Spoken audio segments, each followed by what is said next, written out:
Good morning student. आज हम लोग हिंदी व्याकरण में प्रमुख उच्चारण तथा प्रमुख उच्चारण स्थान और वर्ण के बारे में पढ़ेंगे। प्रमुख उच्चारण स्थान और वर्ण, सबसे पहला इसमें कंठ आता है। कंठ वर्ण, तो इसका मतलब हुआ मुख के भीतर गले का भाग, मुख के भीतर गले का भाग। इसमें वर्ण आते हैं अ, आ, ये दोनों स्वर हैं। क वर्ग के अंतर्गत आते हैं क, ख, ग, घ, अंग, ह और विसर्ग अ। ये जितने भी क वर्ग के ही है या वर्ण है, ये सभी के सभी क्या है, कंठ वर्ग वर्ण के अंतर्गत आते हैं। मतलब मुख के भीतर, हमारे मुख के भीतर गले का भाग। दूसरा तालु आता है। इस तालु को हम लोग तालाब वर्ण के नाम से जानते हैं। तालाब वर्ण त आकार, ल आकार, वय संयुक्त।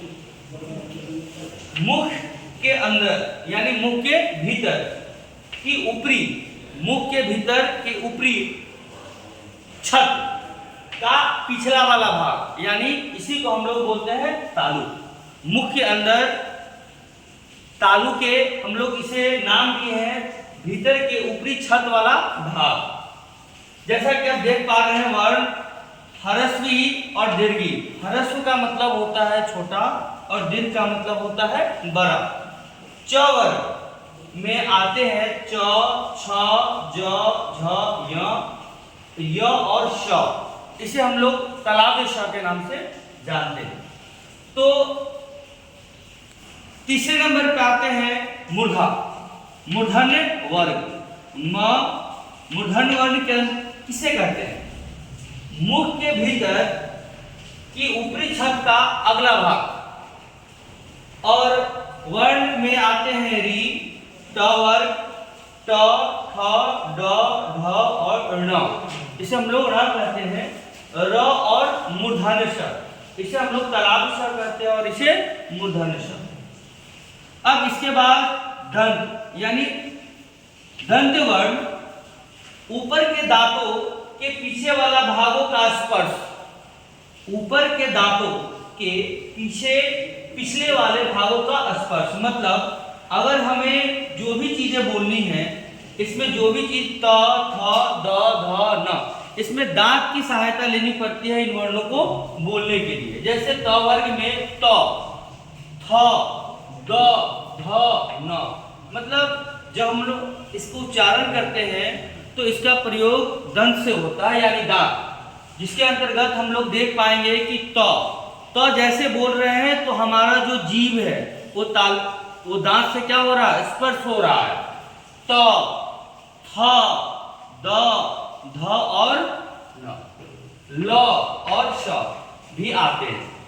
इसके बाद अंतिम है ओष्ठ। ओष्ठ वर्ण दोनों होठों का आपस में मिलना, यानी जो भी वर्ण का हम लोग उच्चारण करेंगे तो ये दोनों ओठ जो होंगे आपस में क्या करेंगे, मिलेंगे, और इनके मिलने से क्या होते हैं, वर्णों का उच्चारण। जैसा आप देख पा रहे हैं उ, ह्रस्व, दीर्घ। ह्रस्व का मतलब हुआ छोटा, दीर्घ का मतलब हुआ बड़ा। और प वर्ण आते हैं इसके अंतर्गत प, फ, ब, भ, म। तो ये हो गए प्रमुख उच्चारण स्थान और वर्ण, यानी कि क वर्ग का उच्चारण, जितने भी वर्ण हैं सब वर्णों का उच्चारण स्थान कंठ है।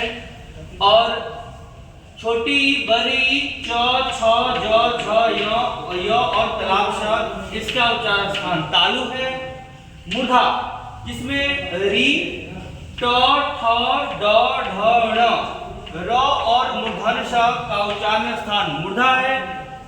इसके बाद दंत में दंत वर्ण की बात करते हैं तो इसमें त, थ, द, ध, न, ल और श का उच्चारण स्थान दंत है यानी दंत वर्ण। और उ यानी ह्रस्व और दीर्घ। और दो और प वर्ण प, फ, ब, भ, म, इन सबों का उच्चारण स्थान क्या है, ओष्ठ। अब इसके बारे में हम पिछली क्लास में हम लोग वर्ण के बारे में पढ़े थे। और हिंदी वर्णमाला में कुल 52 वर्ण आते हैं। तो देखिए स्वर जो हुए ये स्वर 11 होते हैं जो अ, आ, ह्रस्व ई, दीर्घ ई, ह्रस्व उ के अंतर्गत व्यंजन 33 होते हैं। और इन 33 में सबसे पहले आप स्पर्श व्यंजन की बात करें तो स्पर्श व्यंजन में टोटल जो कुल मिलाकर 25 होते हैं, जो क वर्ग, क वर्ग, ख वर्ग, सॉरी क वर्ग, च वर्ग, ट वर्ग, ट वर्ग और प वर्ग आते हैं। और सभी क वर्ग, च वर्ग सभी में 5-5, यानी सभी मिलाकर इसको सीधा से अगर बात करें तो क वर्ग से प वर्ग तक सभी मिलाकर कितने हुए 25। अंतर स में आते हैं 4, य, र, ल, व। इसके बाद है उष्म। उष्म को हम लोग संघर्षी भी व्यंजन कहते हैं। इसकी संख्याएं होती है 4, तलाब श, मूर्धन स, दंत स और भ। कुल मिलाकर कितने हो गए 33। तो व्यंजनों की संख्या कितनी हुई 33। इसके बाद आते हैं संयुक्त व्यंजन।